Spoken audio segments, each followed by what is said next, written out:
Menjadi korban kejahatan teknologi bukan hanya kecewa yang dirasakan oleh Prilly Latukonsina, namun banyak dampak buruk yang akhirnya dirasakan oleh wanita yang pernah dikabarkan dekat dengan Aliando Syarif ini. Lantas, benarkah salah satu dampak tersebut adalah berkurangnya tawaran job yang menghampirinya? Tawaran akhirnya gagal sih nggak ada, karena alhamdulillah juga foto itu terlihat jelas itu editannya, dan kemarin juga sudah dilihat oleh pakar telematika itu 100% bukan aku. Jadi untuk tawaran-tawaran sih tidak ada yang berkurang dan tidak ada yang gagal. Tapi dampak negatifnya adalah fans-fansnya yang di bawah umur yang belum bisa berpikir realistis, akhirnya mereka jadi terpengaruh. Jadinya mereka bertanya-tanya, hah masa sih, apa bener ya jangan-jangan Kak Prilly udah nggak ini lagi. Jadi mereka berpikir yang negatif juga ke aku, itu kan merugikan juga buat karir aku. Melaporkan kasus kejahatan ini ke Polda Metro Jaya, Prilly Latukonsina mendapat banyak sekali dukungan.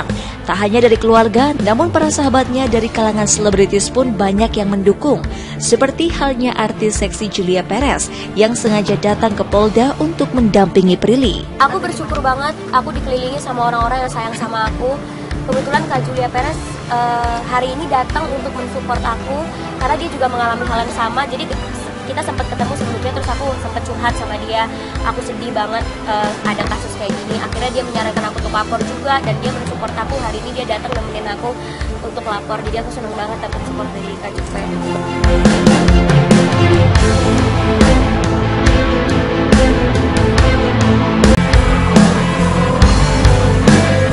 Menjadi korban kejahatan teknologi bukan hanya kecewa yang dirasakan oleh Prilly Latukonsina, namun banyak dampak buruk yang akhirnya dirasakan oleh wanita yang pernah dikabarkan dekat dengan Aliando Syarif ini.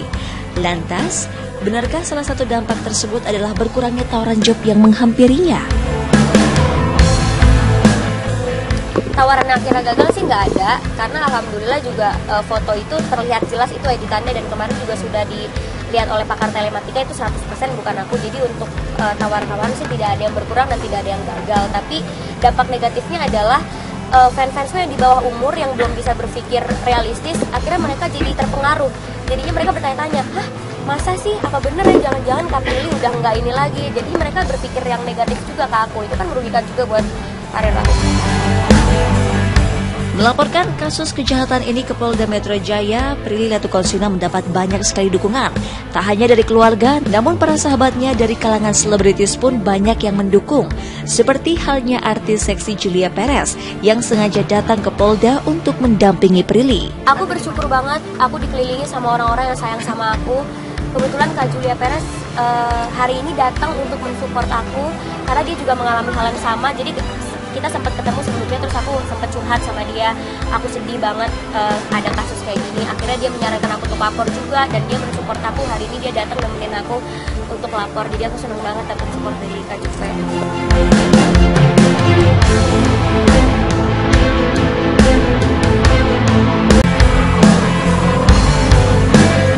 Menjadi korban kejahatan teknologi bukan hanya kecewa yang dirasakan oleh Prilly Latukonsina, namun banyak dampak buruk yang akhirnya dirasakan oleh wanita yang pernah dikabarkan dekat dengan Aliando Syarif ini.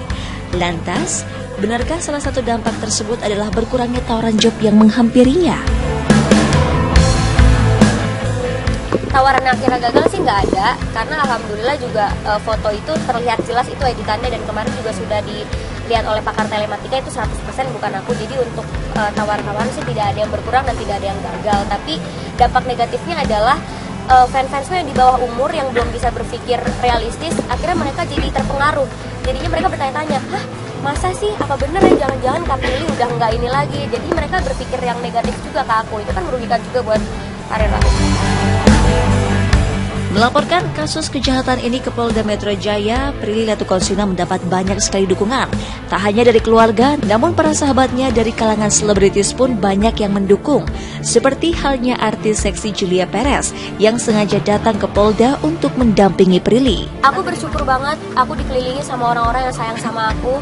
Kebetulan Kak Julia Perez hari ini datang untuk mensupport aku, karena dia juga mengalami hal yang sama. Jadi kita sempat ketemu sebelumnya, terus aku sempat curhat sama dia, aku sedih banget ada kasus kayak gini. Akhirnya dia menyarankan aku untuk lapor juga, dan dia mensupport aku. Hari ini dia datang nemenin aku untuk lapor, jadi aku senang banget dapat support dari Kak Juve.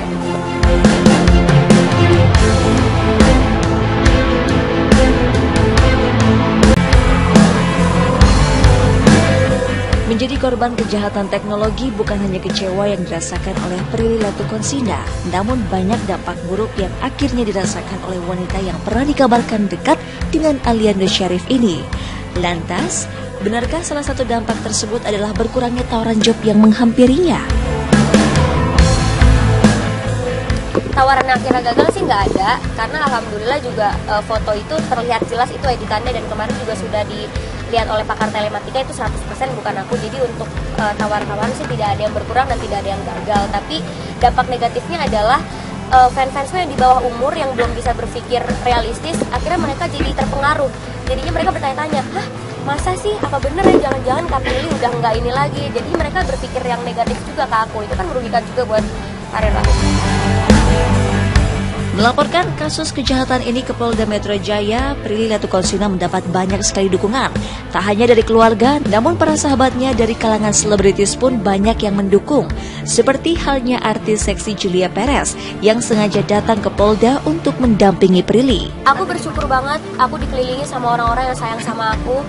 Kebetulan Kak Julia Perez hari ini datang untuk mensupport aku, karena dia juga mengalami hal yang sama. Jadi kita sempat ketemu sebelumnya, terus aku sempat curhat sama dia, aku sedih banget ada kasus kayak gini. Akhirnya dia menyarankan aku untuk lapor juga, dan dia mensupport aku. Hari ini dia datang nemenin aku untuk lapor, jadi aku senang banget dapat support dari Kak Julia.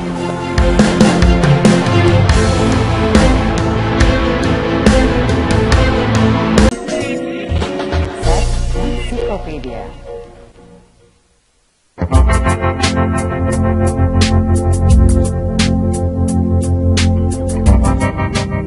Faktor apa aja sih yang membuat kita itu bisa melanjutkan ke jenjang yang lebih serius?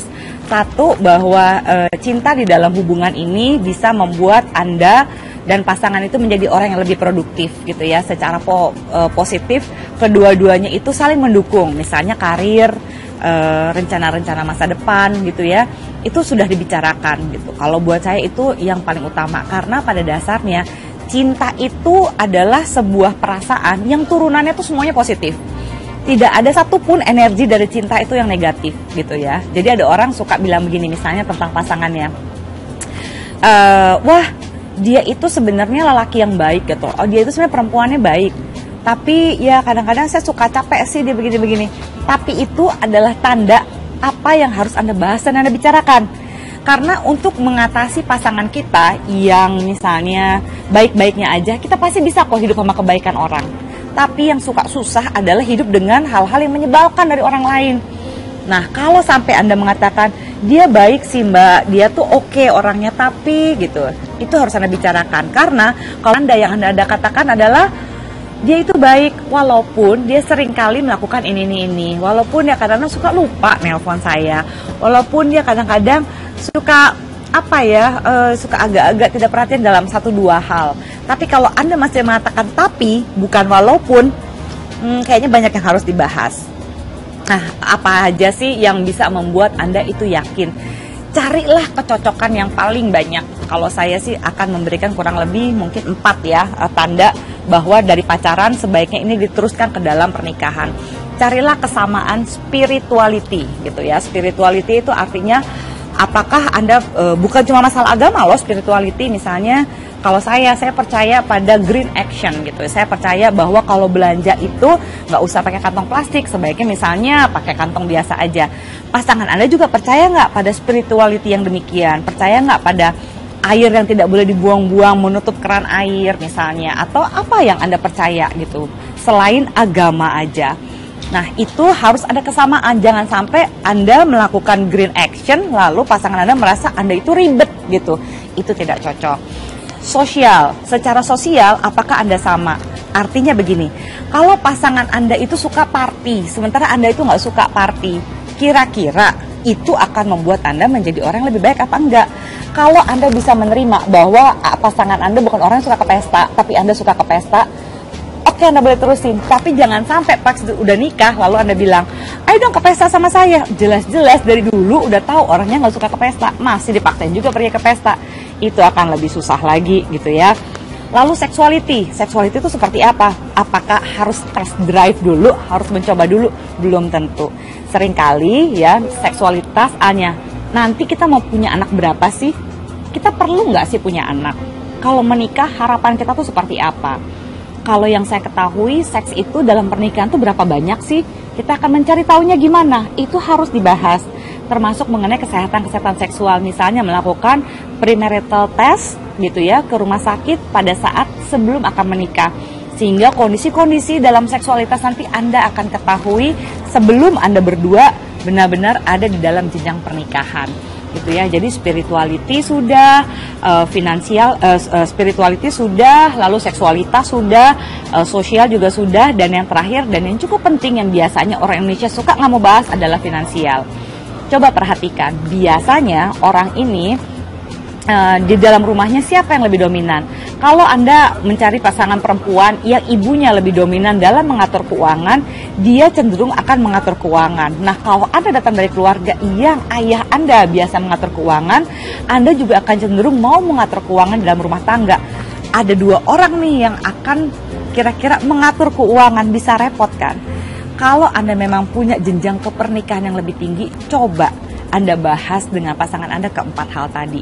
Kalau keempat hal tadi banyak cocoknya dan kira-kira di atas kertas ketika Anda membicarakannya, Anda merasa bahwa bisa nih diteruskan karena sudah banyak kesamaan nilai-nilai yang Anda miliki. Itu akan membuat Anda lebih mudah memasuki jenjang pernikahan.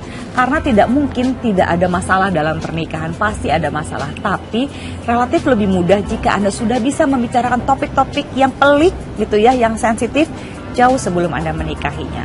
Pasangan yang mau memahami pasangannya dan mencoba adjust, bukan hanya kompromi saja, adalah orang-orang yang pantas untuk melanjutkan ke jenjang pernikahan atau dari pasangan eksklusif, dari pacaran ke tunangan sampai ke pernikahan, termasuk bagi mereka-mereka yang sudah berpikir